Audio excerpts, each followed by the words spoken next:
And we're live. Hello. Hey. Hello. Hello. Hello. Hello. Welcome to the stream. Here we are. Here Another with week, round G-Dub 3. and Bayer. Yeah, the expert. Yeah, sadly we're not joined by Kellaway tonight.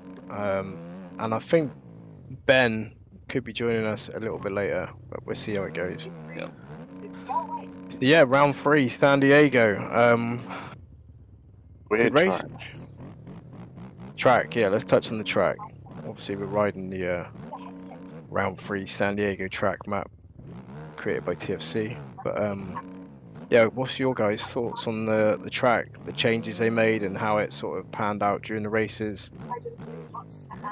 Yeah, I thought the changes to the two sections I thought were a bit bad were obviously really good. Yeah. Like the Dragon's Back and the on-off rather than just a table. So yeah, I thought the track was alright, but it had a lot of dead space, didn't it? Yeah, it was very. I imagine it was a very frustrating track for the riders because it was very. There was a lot of parts that were like sticky parts where, like, you had the end of the whoops where they were trying to get stopped and get turned. Obviously, Yeah. there was that collision with Anderson and Roxon, which was just a racing thing, wasn't it? It wasn't like a deliberate. Yeah, you had Hunter, Lawrence. You also had that on that last couple of laps. You had that big moment, where he lost the back end and it all sort of stepped out. Yeah, that's a shame because he was making a nice. Charge, wasn't he? Yeah, On but Mosman. when you have those sections where it's just something like that, a whoop section to just a flat corner, it's a bit like meh. And then we had that 90, didn't we, before that 90 right-hander before the triple, which was a bit, and also a bit of a sticky place where people were getting blocked or just cut off. Yeah, and we touched on this before we went live, didn't we? But like, Hunter Lawrence hit it from the inside on a 250, but Roxon chose not to hit it on the inside on a 450. Yeah. Which I thought was a little bit odd. Maybe it was a balls thing. I don't know. Yeah, I don't know. All in all, I think there's definitely been better San Diegos. I'll leave it at that. Like, it wasn't a bad San Diego layout, but it wasn't definitely one of the greatest. It was, it wasn't up there in terms. Just a bit weird. Yeah, it was weird. I think. Yeah. I thought it wasn't very challenging either. Most of it. No, and this is what I was getting at when I did the track walk video. I thought, it was kind of one-lined in the sense of, if you want to be fast, you've got to hit the same lines. There wasn't a lot of, you could double and then triple rather than triple. What's quicker? It was pretty obvious what the fast lines were. I totally messed up as well and forgot to do my fantasy picks. I have no idea. Yeah, so did I. Roll over though on Pulp, don't not on Pulp, on Rocky Mountain, don't they? Yeah, I can't even remember who I picked last week. So I know I've had last season I had just random luck where I picked the podium and then it didn't work out, and then I forgot to do my picks. So when it rolled over the next week, it literally come out almost bang on. So I just, by pure lucky fluke, I managed to get like loads of good points. Oh, nice. Well, I got 38 points on the last race. Oh, that's pretty good, man. How do I see the results? It says on the actual website. It says on Rocky Mountain, tells you the results and then your picks right next to it. So, Chase Sexton finally got it done. Yeah. I think he, that was right on cue. I think we all knew it was coming, and I don't think anyone thought it would be later in the season either. I think a lot of people were under the impression that he's sort of ready to get it done now, and yeah, he did. Oh, totally, man. It was climaxing, wasn't it? It was like, you could tell how hungry he was for it as well. Yeah. Definitely going to be an all-timer, isn't he? I think. Definitely, you got potential to be, as long as he stops making silly mistakes, I guess. But what was it? Second to last lap, you nearly lost it in the whoops. Yeah, again, going back to that section of the track where you kind of got to commit full from the start, and then sort of halfway through, you've got to start thinking about how you're going to exit. So it's like Ricky Carmichael said, it's a tricky section because you need to get in it fast to be good in the whoops, but then you're also trying to slow down and get set up for the corner. Yep. So it was tricky. And that corner played a big part because we saw Hunter Lawrence get close so many times to Mosman. And talk about 250s too much, but he got close on so many laps in that spot because he was quicker through the whoops, and then he lost it in the corner because he went too wide and Mosman kept it tight. Yeah. Also, obviously we'll touch on the 250s in a minute, but I was just gutted for Jason Anderson. Yeah. Because he was charging. I think he was on his way to chase. I think so. Yeah. I think he would have caught him, and it would have been an interesting, last few minutes of that race. But classic Kawasaki, mate. I don't know what it is, it proves it's not the rider. I was going to say this, man. I was going to say Tomac went past him, and it was almost like he went, "Been there, mate." Yeah. Like, when are they going to actually just sort that shit out? Yeah. If it wasn't, the trademark Piboso squeaky brakes. Oh, apparently they always say it's the clutch, the way that the Really? Yeah, the way the and it's got something to do with the venting pipe of the clutch or something, the way it's routed. Wasn't it when it was hydraulic? I don't know, it's got something to do with the way. Well, that's what they used to say, because this isn't a new thing, Steve. Yeah. This has been happening for last few years, isn't it? Yeah, easily the last few years. Yeah. And they were like, "Oh no, it's nothing to worry about. It's just basically the heat exhaustion off the clutch. The way it's routed on the bike, it looks a lot worse than what it actually is." Looked like he lost a lot of power. He did, yeah, totally. Yeah. And Tomac has before as well. Yeah. Tomac's had it. He's had bike C's, mate. Yep. You remember Redbud? Redbud, MX Nations, wasn't it? Yeah, and Loretta Lynn's. He had the bikes crashed, didn't he? Yeah. Not crash. I just crashed as I said that. That's why. Yeah, he couldn't get it going. Could he? Just give up. But Redbud. I can't remember what year it was. It might be 18. Yeah, definitely around that time. Yeah, and it just seized, and he's just like, what the fuck? But then regularly, like, Tomac could be smoking anyway, going around the track, and like he wouldn't lose power, but every now and then it would be that bad. So yeah, it's definitely a long-standing problem with Kawasaki, isn't it? Yeah. So yeah, I did feel sorry for him because he was steaming, quite literally. When I watch practice as well, you can sort of pick out guys and think, yeah, they're just feeling it. And I was watching him in practice on Saturday night, last night. I could just see the way he was like soaking up jumps and with his legs, and he's all over the bike, like more than usual. His body positioning, he's like much looser, and I just thought, yeah, he's really feeling it. And then when it got to the actual night show, you could clearly see that he was just on a different level of pace. And yeah, gutted that it all falls down to a bike issue. Yeah. Because he would 100% been on, he was headed for first place, I think. It's hard to say, isn't it, because it didn't happen, but he definitely had the pace. Because he passed Tomac, didn't he? He went past Tomac, and everyone was up into second when it happened. Yeah. Yeah, man, what could have been, that could have been...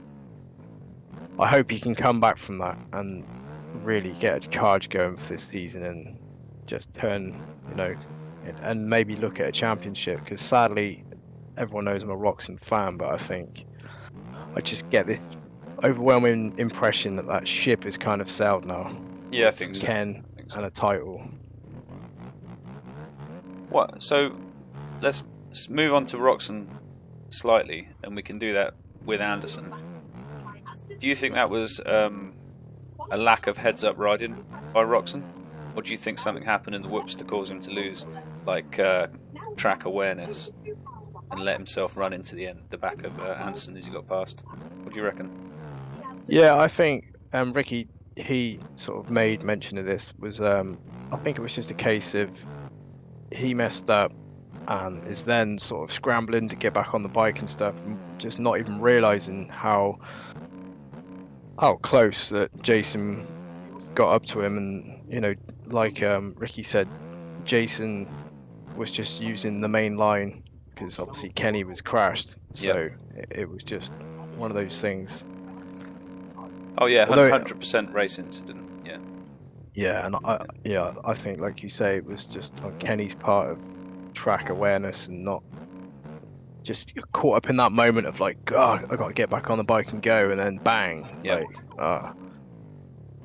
it's like a domino effect in it when things like that happen. A lot of times you see riders, like if you remember back to was it Anaheim 1 with Marvin, went off the track and then he's scrambling to get back on the bike. He starts going again because he's on the plywood. He just immediately stacks it again. Yeah.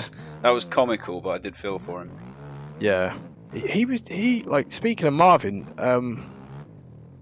he was on fire like during his heat races, and he put in some good practice laps when I was watching him in practice. But yeah, I mean, he was on fire for the first 2 or 3 laps at the main event as well, and then he just started slipping back. I think he sort of shit his pants or something happened. I'm not sure if he wears man pants. Every time I watch him ride and I see his face pop up on the screen, I think, yeah, he blatantly wears like thongs and women's underwear. He always looks terrified. He's just one of them, I think. I think his sort of favourite pastime outside of I don't know, feeding cats or whatever it is he does is cross-dressing, I think. Do you know, I kind of feel conflicted about him as well, because I kind of liked him when he was teammates with Dungey. Yeah. I thought he rode well, and I thought he did his bit, and I thought he was going to, like everyone was saying, weren't they? The next year after Dungey retired, he was going to be the big name at KTM. You know, what was he going to do? Because he was kind of on track to start winning. Being number 1, yeah. Yeah, he was. And it all fell apart, obviously. I think didn't he have a knee injury or something like that? But man, when he talks, when he gets asked a question in the post-race interviews, and it's like, I'm going to go make a cup of tea and come back, and maybe he's finished. Yeah, man. On and on and on. Is that a French thing? Well, Ferrandis does a bit, doesn't he? Yeah, he does. Yeah. But, fair play to him, man. I guess it's just a language thing, like. Could be. Where they've just got to sort of keep going. But I think it's a personality thing more than anything, because like when you see him talking to Malcolm Stewart or getting shouted at by Malcolm Stewart, and it took him like, I don't know, he stood there and took it for a while, and it took him a while before he actually come back with anything. It's like he couldn't really think about what he wanted to say. Yeah, do you think he's one of those kind of guys that is just, he just takes a lot and listens and doesn't really give much back? Yeah, not sure. Because I don't know, I didn't hear I heard some bits of that video, and he was just like, well, why didn't you do something? Yeah, he was like, why didn't you brake? Yeah.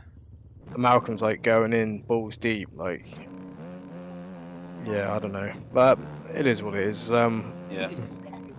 Speaking of the French, though, Ferrandis had quite a good ride. Bad start as always, but quite a good ride. Yeah, I kind of get third or something in the end, wasn't it? Yeah. But he came back from what, 15th or something? He never looks, I don't know, he never looks like he's in that zone in Supercross. It always looks like he's sort of on the edge of comfort and is, I don't know, I always get a bit sketched out watching him on the 450 thinking, oh man, like, but no, he kind of just, it's like he got to a point and then found his groove and then just started clicking them off, and it worked out. Absolutely. And I was only thinking, watching him today, when he was on 250, I would have said he was more of an indoor rider than an outdoor.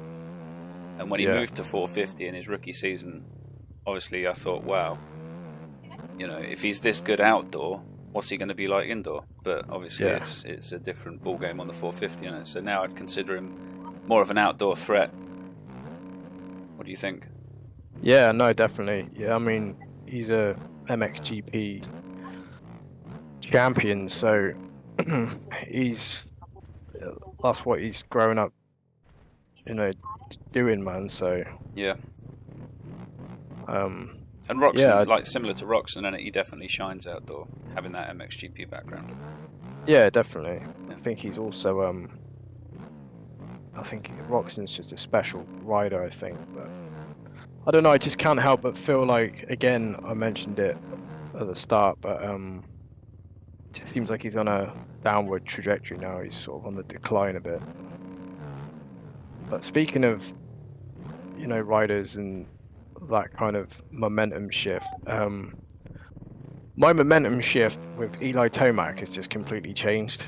Okay. I was never really, I didn't dislike the guy, but I wasn't a massive Tomac fan. I kind of didn't really get into him until his last year at Cowie. Yep. And I really started to sort of gravitate towards Tomac, and now I like to hear what he's got to say. I think he's not like your typical California bros mentality. He's very, I don't know. Yeah, he's down to earth a little bit more. Yeah, he's very humbled, isn't he? He's a straight shooter. Yeah. He's got no ego to you never see him walking around wearing a big loud coat and weird looking trainers or anything. He's just he's not Dean Wilson. no, or Bogle. Yeah. Some of the pictures you see, you think, mate, or Entic now. There's fashion, then there's just yeah. ticking time bomb, and so it's interesting that you say that about Tomac, because I feel the same way, and I think for me, it's his maturity. Yeah. Both himself and as a rider, because I mean he's from Colorado and he's a farmer, I think. So I've heard it before where they've said, Tomac in his off season's been working on his farm. Yeah, building fences. I don't know what he was doing. Yeah. Did you hear that excuse he used? What, when he hurt his arm or something? Yeah, and someone's like, "Oh, how do you do it?" He's like, "Well, I've been putting up a new fence at the ranch. Yeah. You cows in." Yeah. When we think of fences, we think like a fence in your garden, but that thing's probably 2 miles long. Yeah, and that's just cool to hear that kind of stuff. It is, and it's that kind of work ethic that you'd have coming from that background. Yeah. It shows in his riding, doesn't it? In his championships that he's won outdoors. Yeah. But yeah, I feel the same, man. I've kind of grown to like him a lot more. I really actually didn't like him.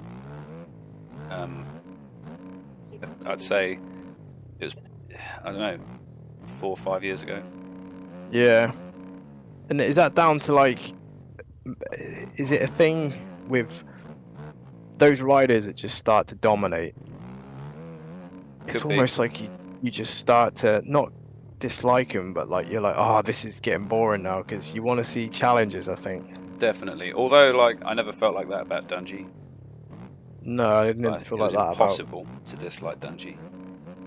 And I think with Stewart as well, it was completely different, because he could go out there and just absolutely dominate and destroy everyone, but it was always a 50-50. With Dungey or Tomac, you think, right, they're out front, there's a good 75% chance that they're going to finish in that position. But with James, it was you just got to take those wins while you can, because it was just a roll of the dice every time. Oh yeah, and how many times did he kill himself? He had a 30-second lead, and then he'd just kill it, and then it's what have you done? Yeah, or kill it twice and get back to having a massive lead. Yeah, I think what we're whittling this down to is that it's not just someone's riding technique and ability, is it? It's their personality. Yeah. And Webb, he's got one of the worst personalities, I think, which is one reason why I don't like the guy. But technical ability on a bike, maybe not this year.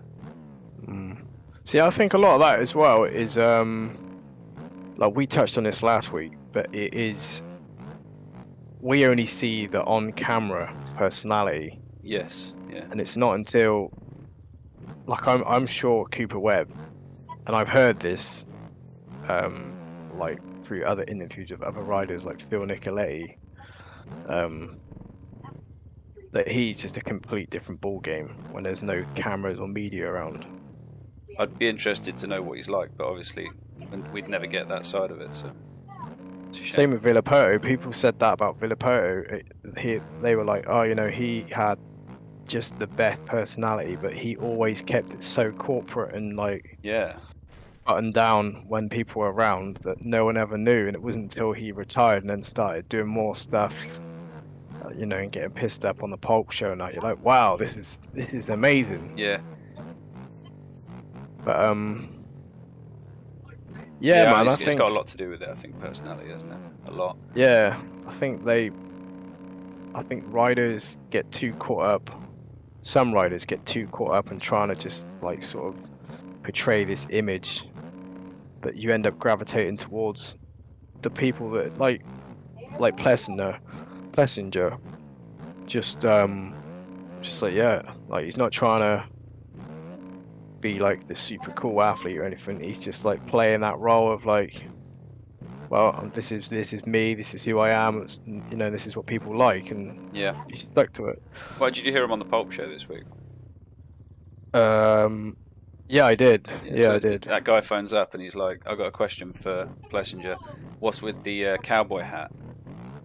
And Plessinger's just like, he didn't really know how to answer. He's like, I'm from a country community and a farming community, and that's just life, and I love it and I'm proud of it.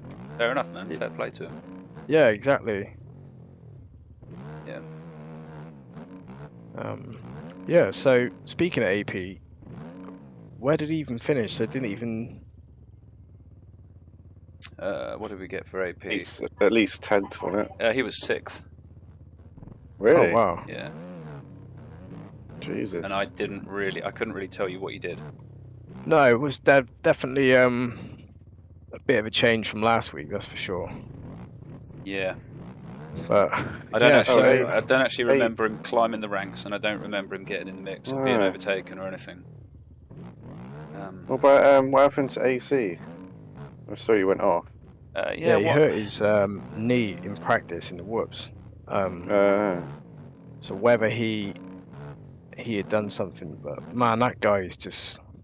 He's a magnet, isn't he? For accidents. Yeah, but you see him. There's like moments you think, man, he is like in practice before that crash. It wasn't even really a crash. He just sort of dabbed his foot, and then you could tell it was like bang, something happened. But there's just moments where you think, mate, he is gonna win. He's just next level. Yeah, he really is. I was so excited. I've never been so excited about a rider moving up to 450 than AC. Yeah. Other than other than seeing Jet Lawrence racing for the first time, and it was that kind of thing for me. I was like, this is going to be so good. But then it was, you know, like you say, he's a magnet for accidents. So. Yeah, same with Malcolm. I can't even remember. It was just anything past that sort of back three, that top three. I just can't really remember. I know I sort of glanced at the standings as the race was coming towards an end. I think Roxon was in like 8th or 9th or something like that. Yeah, Roxon finished 7th, and to be honest, I think he did all right to do that, because I think when he went down, he went back to like 18th. Oh wow! So I think he rode pretty good to get back to 7th. Oh wow! I didn't even realise that. See, I thought he sort of fell back to like 9th or something. And then... Yeah. So, with that said, we're just gonna go straight in balls deep, because it was my favourite part, and it was also my sort of moment of like, fuck. 250 start. Yeah. First lap. First corner. Say that. Bang! And I'm just instantly off the edge of my seat, like, fuck yeah! Taking pictures, sending them to people in Discord. Yeah, the Christian Craig pilot, man. Yeah. Yeah, the peakless helmet is just, man, those A-Star helmets, they are hilarious to see, aren't they? Yeah. And the Fox ones do exactly the same as well. Yeah. So go on then. What of it? Yeah, I must admit. So, Yeah.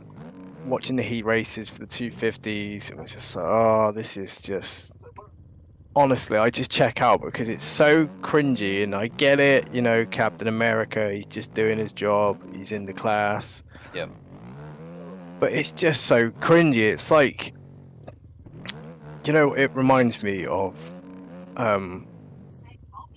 like a 16-year-old boy who's been playing Call of Duty for like 4 years, who challenges like 10-year-old brother who's never played the game. And it's like, oh, let's play a 1v1. Yeah. And then it's just like they just hammer the fuck out of the 10-year-old. Like, yeah, I'm so good. Yeah. Like, it reminds me of that. Yeah. Why is he in the 250s? Because he's had a career where he actually rode 450s, I think, in 2011.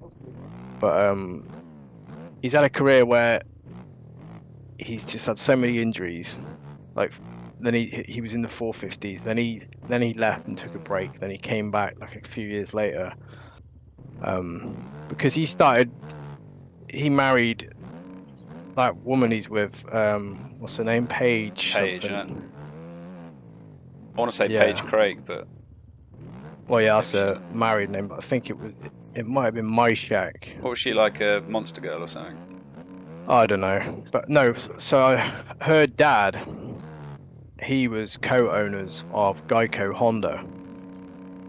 So he obviously was a great rider anyway, on a 450, and so they offered him a 250 ride. Oh, come back and ride a 250 for us. And he was like, yeah, okay, I'll do that. And then it's kind of just stuck around, and then he did a few random sort of one-offs for the 450 for Honda and things like that. And yeah, I think he's just paid to win a title now. So, you know, he's just paid. People just want titles, and Yamaha won a title in that 250 class. So, you know, they pick somebody who's likely to get him. So if they can pick a man to fight a load of kids. Yeah. Well, they chucked Freezy in there as well for that. But in all fairness, like, I get it. Like, yeah, you know, you should move up to a 450, all the rest of it. But like, when that's your job, if that just doesn't make sense, you know, it's like being an amazing drummer and you're so amazing, but Slipknot want you to go and play for them for, you know, £1,000 a gig, but you can keep playing for a lesser known band that pays you more per gig. You just take, it's just for him, I think it's just a job. So yeah, because I'd be interested, man. What would he be like in 450 Supercross? I think he'd be unreal, mate. You reckon? I think he'd be, yeah, I honestly think he'd be much. And I get it, he hasn't got many years left, so he's just taking what he can. You think if he can earn 400 grand riding 250, or whatever his contract is, versus, you know, 60 grand on a privateer at 450. Yeah. Well, I mean, if a slot opens up at a factory and they're looking at 250 riders to move up, is he on the list? Yeah, I think so. Right, so I mean, they're going to offer him a decent sum, aren't they? Yeah. Bit like AC, and AC's probably on more at Cowie than Anderson. Oh yeah, definitely. Yeah. So it's going to be a bit like that, isn't it? I'd have thought. Not that it's going to happen, but yeah. So, and it's not like I never used to have a problem with Craig, but it's like I said back in Anaheim, the Anaheim show we did, that with the whole Dylan Ferrandis thing, with like the whole world booing him and calling him stuff, and it was just unwarranted. Yeah, it was horrendous, man. Like, people were calling him stuff and sticking their fingers up at him, and telling even him in to go home. outdoors. Yeah, and like, he's not an immigrant, is he? No, racing in another country. no. But I think, like, see, if that was me, if I was Craig, I would have but then it's the personalities. I think again, it's like a Euro/American sort of butt of their heads when it comes to personalities. But yeah.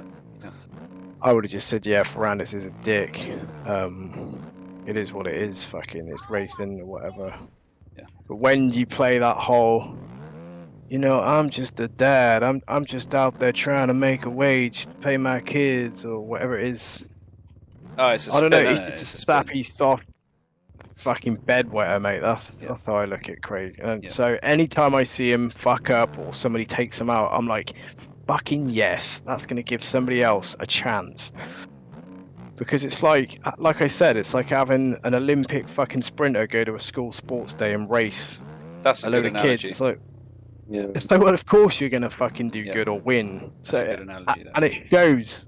It just shows how weak that class is, and it's not because of lack of riders or whatever. It's just because of experience. But when somebody can crash like that and then piss around for 20 seconds, 10, 20 seconds or whatever, At least easy, wasn't it? and then just pick his way through, when like even in that first lap, because they just followed him for the whole race, which frustrated me as well. But just seeing him, the way he just dissects the track, and it's like people just stood still. It's like he's literally going around kids on 50 cc's. That's what it looks like. Just like, yeah, move out the way, and here I am. And it shows, like, if that was a 450 class, good luck, because you will not be climbing up like that. So yeah, that's pretty much my 10-minute rant on Craig and what happened in the first corner. So I was chuffed as soon as it happened, and I knew, he's going to get back up towards the podium, because it's such a weak class he's racing against. Because he's 450 level skill, he's world class skill, Christian Craig. Yeah. It's just wasted seeing him in that class, to be honest, because it's just like, it's impressive. And it makes racing fun, boring as well, doesn't it, really? Yeah, it does. When you're like diehards like us, it's not impressive to watch. It's like, we get it, mate. Like, look at Alex Martin, but going back to 450s, look at him in that heat race. Yeah, Alex Martin whole shot it, didn't he?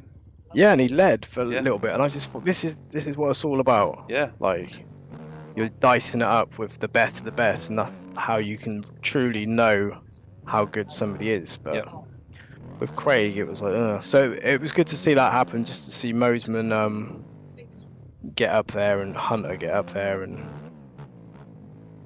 what do you think of Mosman? Because, like, let's talk two things here. Let's talk personality and ability. Because personality-wise, I think I like him. I think I like him. He's a likable character.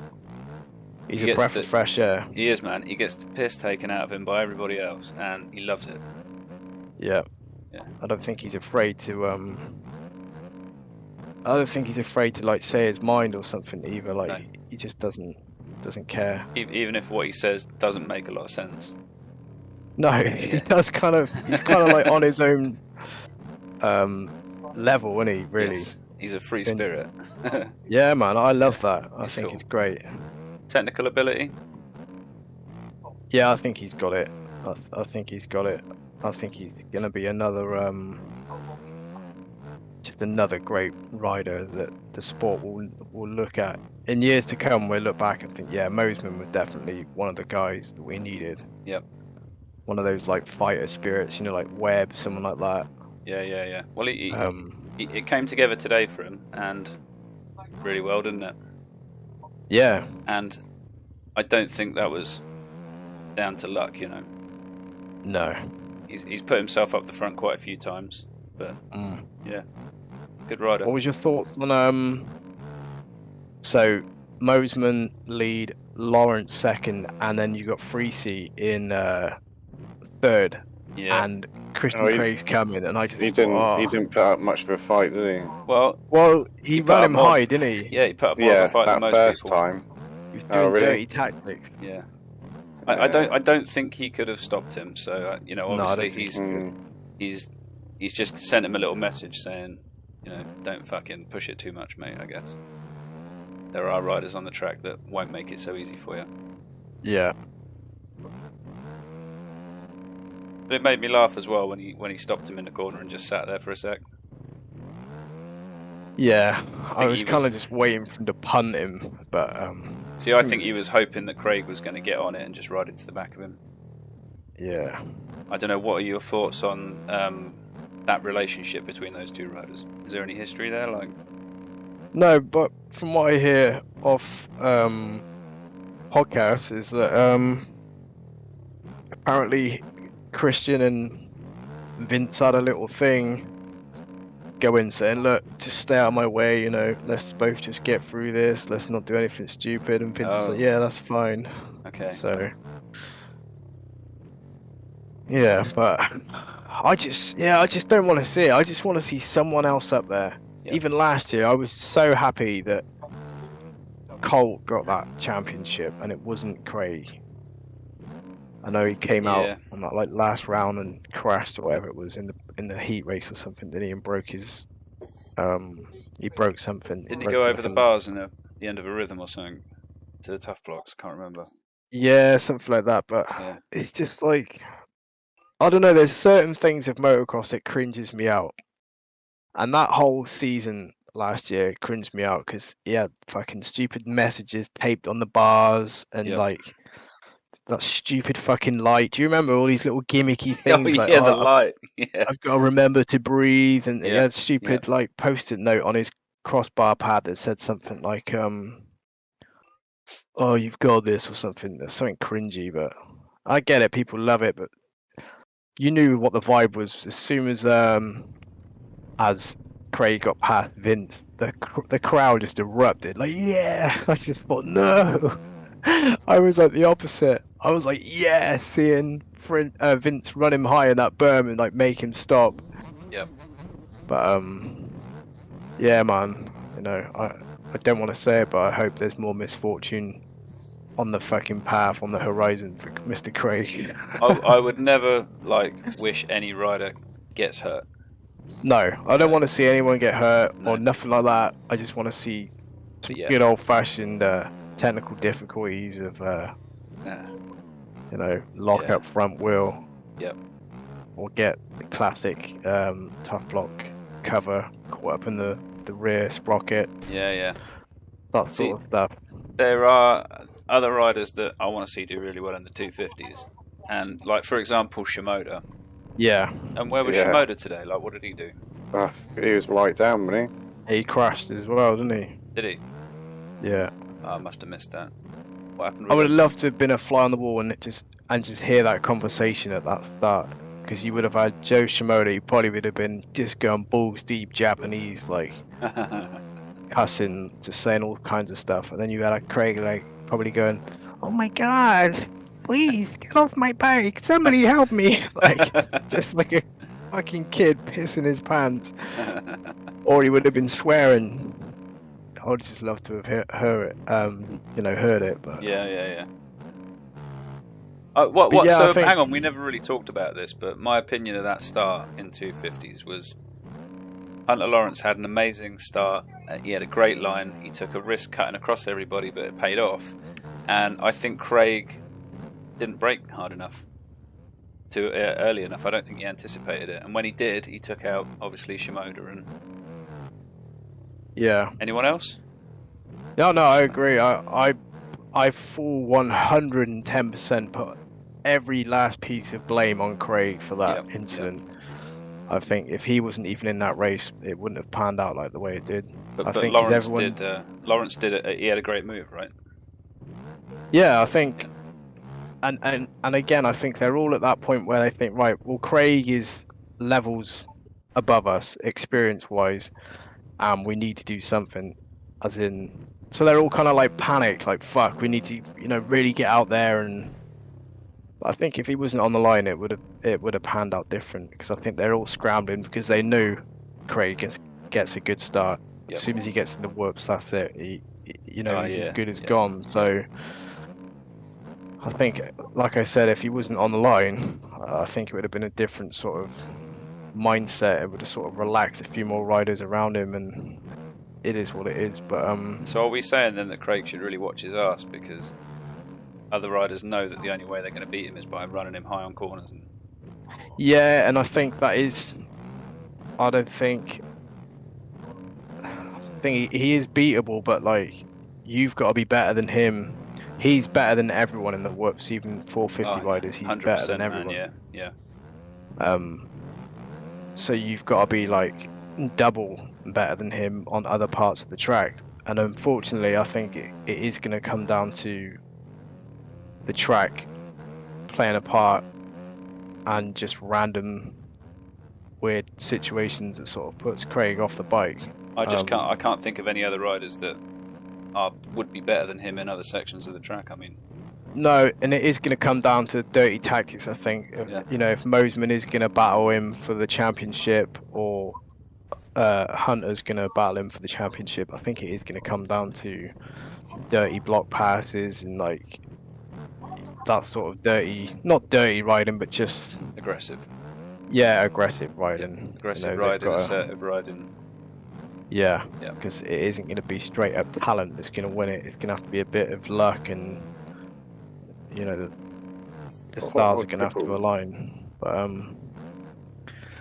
yeah, I'm really looking forward to the East, to be honest. Ah, definitely, man.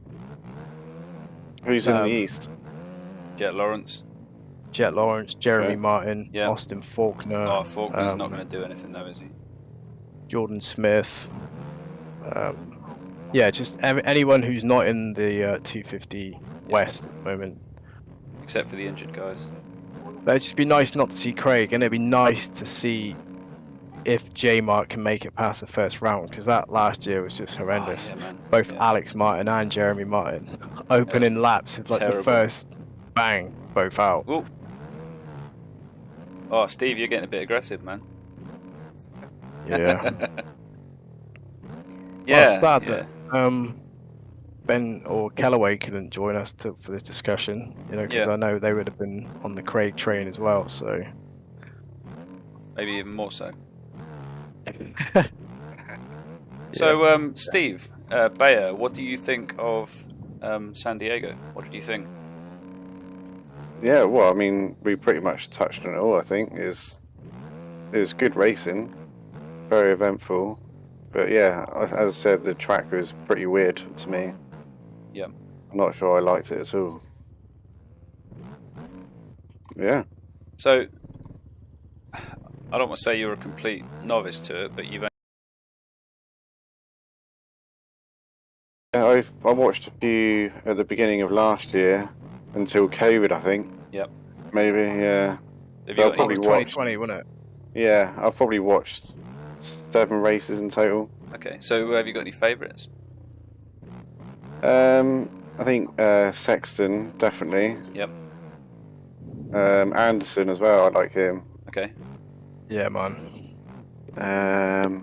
It's a shame Stewart doesn't do any better. Yep. Only because of, you know, you always go on about him, so... Well, when we go on about Stewart... Yeah, his brother. Yeah, but he's got, I mean, it's the same fucking semen that we created that, so... same magic's in there somewhere. Is it, though? Speaking of the Stewarts, did you see his appearance on the Golf Channel? I didn't.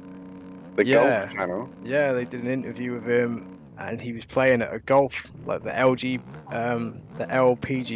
LGBTQT. Really? Yeah, mate. Yeah, he's like playing golf. I don't know what that is. Is it? That's like professional, isn't it? No, a lot of riders do it, don't they? Yeah, but he's like in a tournament. Oh, no way. Yeah, so interesting. Yeah, he was on NBC Golf Channel. They did an interview with him, and funny. He was funny. Yeah, it was good, man. He's a good personality, yeah. Yeah, I used to love watching those old. I say old nationals. I mean nationals from like, wow, God, it would have been, 9-10 years ago now. But of him, like they're all sat on the line, and he'd be just sat on his bike with his Beats audio headphones on. Oh, really? Yeah, and just like deep in thought. Everyone else is just sort of doing their thing around him, and he's just there hanging over the bars, listening to his music, and then it's just boom, whole shot, gone. Malcolm, like, is younger. Yes. Is he younger, or? Yes. Nice. Yeah. How old's lot. Malcolm Stewart? Is he like about 26, 27, something like that? Yeah, I think he's about 27. Because I know James is he was Similar a age year to us, younger isn't he? than. Yeah, he was. This sounds creepy, but I think his birthday is like December 85. So Oh, okay. So same age as us, anyway. Yeah. yeah, he's pretty much our age. Best generation, isn't it? Yeah, man. Yeah, definitely. Did any of you I know this is not really on topic, but did any of you manage to catch Blair's breakdown of San Diego? Yeah. I thought that was great. Yeah, but I'm kind of sad about Blair's breakdown this year, that he's doing it pre-race rather than post-race, because I used to like it when definitely. he walked on the track and went, wow, look at this rut, look at this lip. Yeah, that was so much insight, wasn't it? Yeah, man, I miss that. But then I'm a track nerd, so... And he's such a great... Daniel Blair is literally the greatest. He's so right for that job, and he's so... 100% he is, yeah. He's got such a likable personality where he's a jokester. Yeah. What's that on? It's on the Monster Energy Supercross YouTube channel. Oh, okay. There's something called Blair's Breakdowns, and basically he just... This season he's been going around just sort of interviewing random people and touching bikes that you shouldn't be touching. Yeah, I love. He's got that classic. He's just got that classic true rider mentality. You know, where you walk up to someone else's bike and you immediately start pulling the clutch lever and twisting the throttle. Yeah, he's just doing that whilst he's chatting, and I thought this is awesome. Like he walks up to Anderson and interviews Anderson and starts giving him Anderson shit, and just pulling his clutch lever and AC. Yeah, man. You gave him some proper shit. You know, I actually, I was actually sort of, I often speak to him through Instagram. Like we message back and forth. I ask him questions about the Patreon that they're now doing, like the podcast and stuff. And I was asking him some technical questions about trying to get a private RSS link, which they sorted me out with. But I said, look, when are you in the booth again? Because without sounding like, you know, a homo, that was the highlight of my season, was when he did that. Him and Ricky were in the booth at Salt Lake. He did a great job. Yeah, he did. That was unreal, because it adds so much. So you've then got, so what it is, Steve, is two riders. Two riders. You got Ricky Carmichael's like an all-time, you know, legend of the sport, and then you got Blair, who he was also like a legend in his own right. He wasn't like up that Carmichael level, but he's been riding and racing his whole life and being a professional for so long.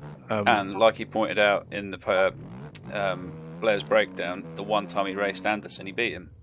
Exactly, yeah. And it was at the Idaho State Fair race or something you said, wasn't it? Yeah. Even Anderson said, yeah, but you were on a 450, I was on like an 85 or something. Still counts.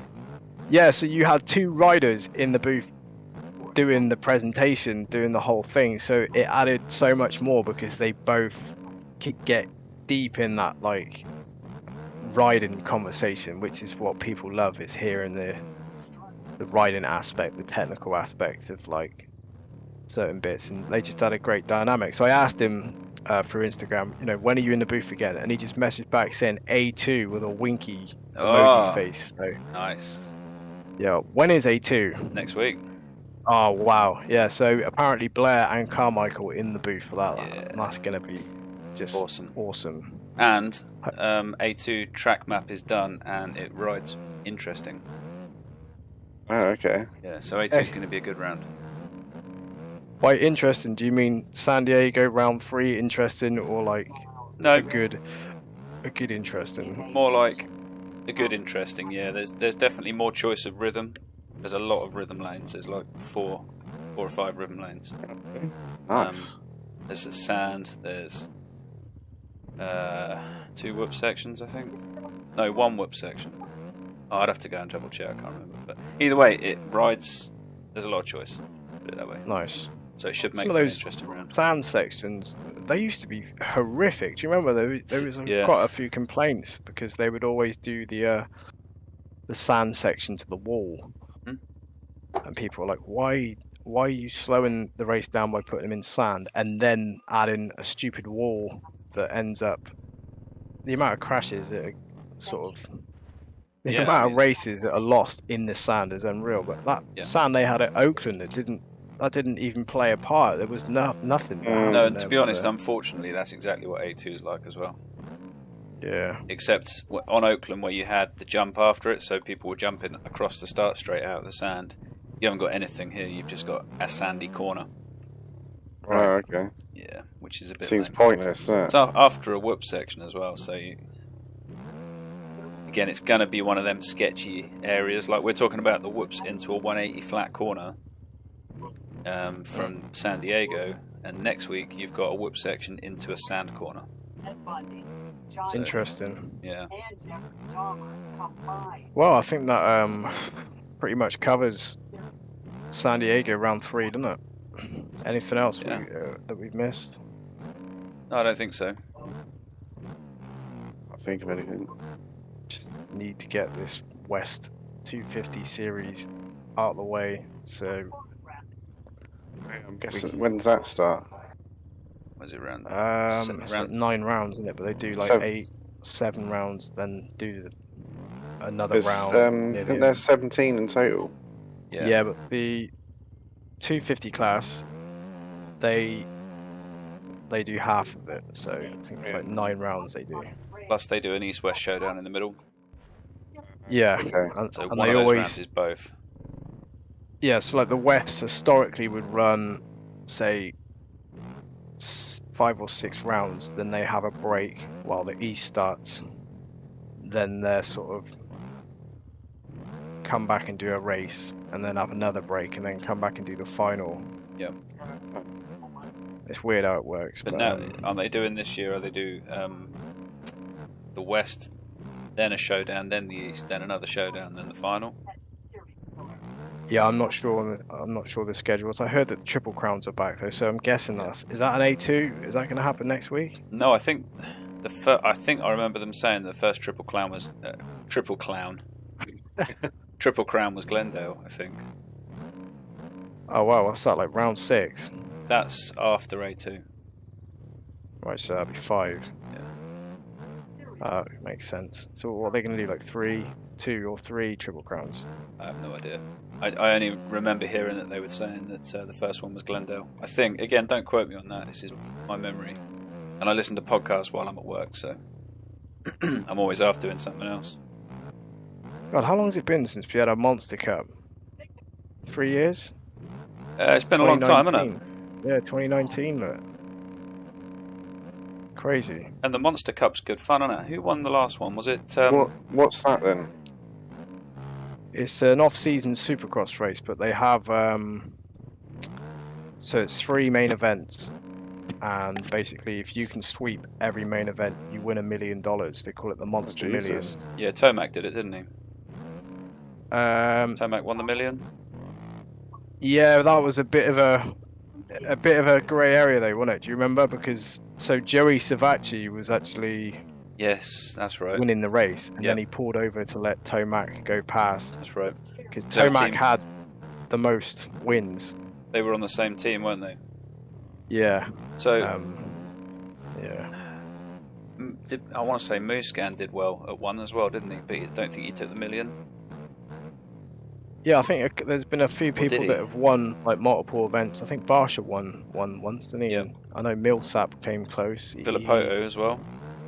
Yeah, Stewart, he won a couple.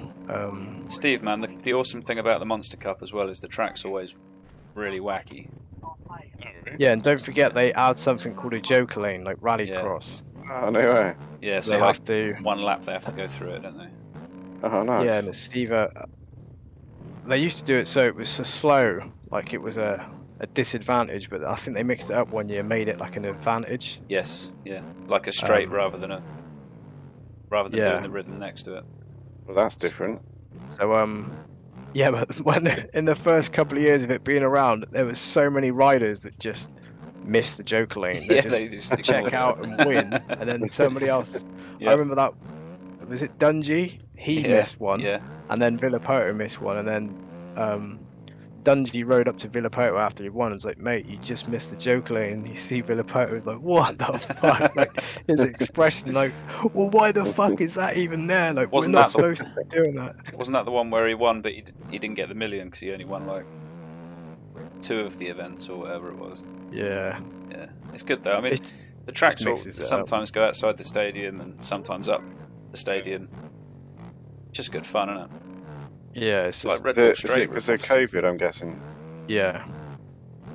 I think Yeah. because it's always been at Sam Boyd Stadium in Vegas, and Yeah. they were quite hot on the whole COVID thing, so they've just never came back from that, did it? Now, have you ever seen Straight Rhythm, Bear? Yeah. You watched it before? Yeah, only on YouTube though. See, that's good. That's a good event to watch. Yeah, it's good. That was cancelled as well, wasn't it? I think this the last one we would have had was cancelled. Yeah.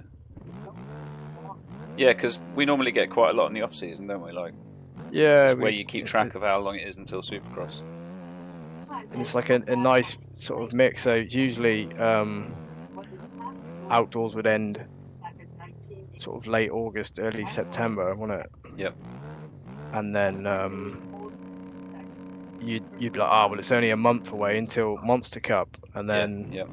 oh, then it's Straight Rhythm, oh, then What it's you- going to be Bercy, and MX Nations. yeah, there's Nations, Yeah. but it's all just gone like majorly tits up all round, hasn't it? Yeah. Where's the Destinations this year? Redbud.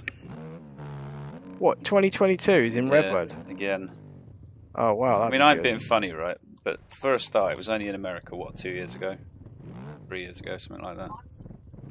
There's a lot of good Yeah, but I tracks around the feel world. like it's, I don't know, maybe because of the weather, it just did not even look like the same Redbud. It was weird. No, Maybe but it's just the way it's presented, but my other point is that America's got. Oh, I love Redbud, I really do. It's one of my favourite tracks. But America's got other good tracks. yeah. There's Nations at Glen Helen would be sick. Thing is, I think a lot of it is done on like the logistics as well, like what's the facilities like, how close is it to the airport, what's the parking like, there's all Yeah. these other factors that go in it.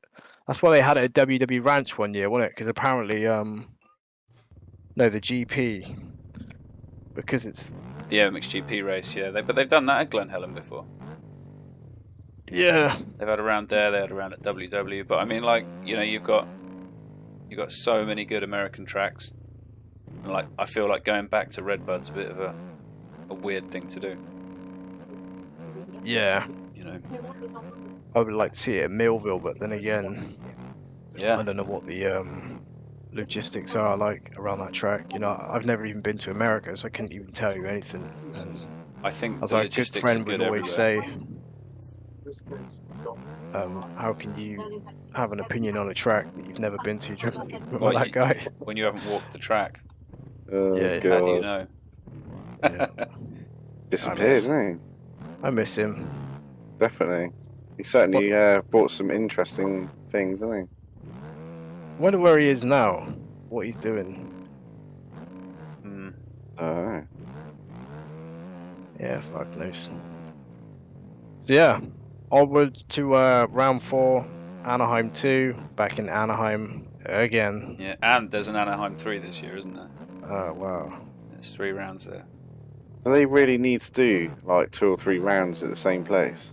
Well, Anaheim's always had a 1 and a 2, really, hasn't it? Yeah, because it's, I guess unofficially, it's like the poster, the hometown of Supercross. Yeah. Oh, okay. And I So feel like it's- I feel like round 1's not a proper round anyway half the time. So having an actual round there is not a bad thing. they say they've got the biggest motocross demographic there, so it's supposed to draw the biggest crowd. But a lot of people think, apparently the trainer thought is, well, we've been to A1, why do we need to go to A2 or A3? But I think it's just because if people can't make A1, then they can still go to A2 and that sort of thing. And Oh yeah. plus, it's like California thing. It's like Glen Helen, isn't it? It's that same kind of. You got Glen Helen for motocross, and then Anaheim for Supercross. Yep. So before we go, something I've never done before. We've actually. Oh wow. Oh yeah, you always forget, don't you? Yeah, I do. Yeah. So Ryan Races MX says loving the new streams. That's good to hear, mate. Thank you. Thanks, Ryan. One shot 929. Craig has such an unfortunate career in terms of injuries. Yeah. And Luke Beauchamp says Craig shouldn't be in 250 though. He is almost sandbagging. I think he is sandbagging. I think he just knows the clock is ticking down, and he's just making money while he can. And yeah, you know, fair play to him. You know, his thing is a job in it to him. So yeah, absolutely. I'll tell you, here's an interesting point. One shot 929. Did you see Barsha and Bogle penalty? Well, no, but I heard about it. So Barsha got a penalty for taking out Bogle, and I saw Bogle's bike on the floor. That's all I saw. I did see this, but I did see a replay of something, but it just looked like just a weird racing thing. It's like it looked like Bogle had an issue with sort of rolling out towards the outside of the track, and Barsha went to go on the outside of him and ended up going past him. But no, right. So what happened? I have no idea, but I saw Bogle's bike on the floor, and Bogle was about 20 feet away, sitting on a tough block, or like crouching down. Yeah, I seen that. That's all I saw. He looked hurt, didn't he? He did look hurt, yeah. But then like, but then he was back in the race. Like, I'm sure he was back in the race after that. Interesting. Yeah. Brotendo 457. Daniel Blair should be one of the main announcers. Oh, 100%. Definitely. Brotendo's he's a long-term fan as well of TFC stuff, GWMX. He's like a MX Bikes OG. Oh, a legend. Yeah, man. But yeah, I could not agree more. And I'd take Blair and Carmichael in Supercross and Blair and Weege for outdoors quite happily. Yeah, definitely. Yeah, definitely. I do miss Grant Langston. Yeah, I do, mate. I know it's only been a few races, but yeah, it is what it is. Yeah. And one other thing I want to mention before we finish this, I was not a fan of what he does in it. Yeah. Anyway, yeah, I think that's about it, unless anyone's got anything else they want to discuss. Yeah, I just want to give a shout out to Pretendo again. Good to see you, man. Yeah, everyone in the chat. Shout out to Spun. Good, thanks for the Beam NG mods that you set up yesterday. That was nice. And yeah, just thanks to anyone tuning in and watching and supporting the MotoX Collective. I know we haven't really got a schedule or anything on what we do, but we were just trying to like figure out a way how we could bring. Most of you remember the Fast Friday stream we used to do. We're just trying to bring a bit of that energy back over again. I mean, that's half the fun, isn't it? Not really having a schedule. The only thing I'm doing regularly is these tracks. Other than that, yeah. But moving on, round 4 next weekend. I don't know if I'll be around for the review. It's unlikely, but yeah. Yep, so if you're not, we'll probably give that one a miss unless we can get anyone else in, because I ain't going to sit here chatting about it by myself, because that'll last about 10 minutes. Yeah. You didn't get much convo out of me. What do you think, Steve? Yep. Yeah, good. Yeah. All right. Cheers, guys. Excellent. I'll see you guys next time. Yep, take care.